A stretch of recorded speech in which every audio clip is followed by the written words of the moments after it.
Mag-i-scroll ka or ipagpe-pray kita? Wag mo muna scroll kung gusto mo ipag-pray kita. Right, let's pray. Father God in heaven, in the name of Jesus, with the power of the Holy Spirit, Panginoon, salamat po sa mga oras na ito.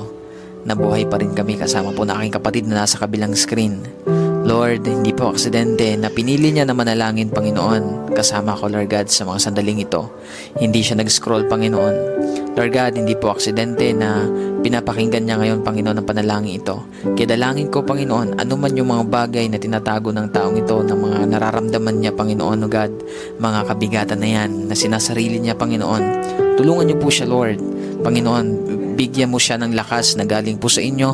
Tulungan mo siya, Panginoon, na magtiwala sa inyo at isuko lahat-lahat, Panginoon. Lord, walang bagay na hindi mo alam sa buhay namin, lalo na sa taong ito na nandito sa screen, Panginoon. Alam mo, Lord, kung paano siya nasasaktan. Alam mo, Lord, yung kanyang mga pagluha. Alam mo, Panginoon, yung kanya pong karamdaman.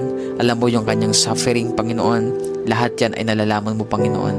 Kaya naman, Lord, tulungan mo siya ngayon, Lord God, na i-lay down ito sa inyo, Panginoon. Dahil the moment, Lord, na isuko niya ito sa inyo, doon niya mararamdaman yung kaginhawaan, yung kapayapaan, yung kalakasan, kagalakan sa kanyang puso, Panginoon. Kaya I pray right now, Lord, hayaan mo ibuhos mo ngayon ang kapayapaan na hinahanap niya, Panginoon. Hindi niya yan makikita, Lord, sa ibang bagay, kundi makikita lamang niya ito sa inyong presensya.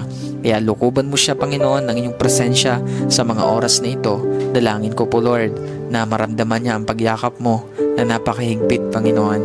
Hayaan mo, Lord, sa pagyakap mo, makita niya, Lord, maranasan niya, Panginoon, ang inyong pong pagkilos, makita niya, Lord, na may binabago ka sa kanyang buhay, maging sa kanya pong sitwasyon. Maraming salamat, Panginoon. Hayaan mo, Lord, magpakilala ka pa sa taong ito na nandito sa screen, Panginoon.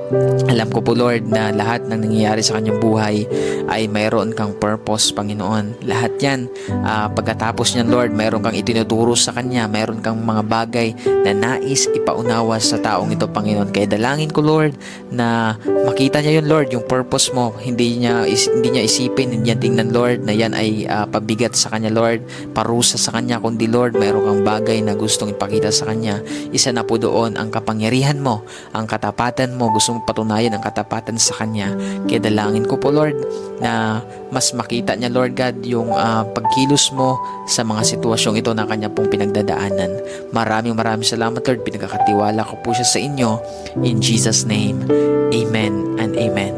So ayan, kapatid, ipagkatiwala mo yan sa Panginoon lahat. May purpose si Lord kung bakit ka nandyan. Tatandaan mo palagi yan.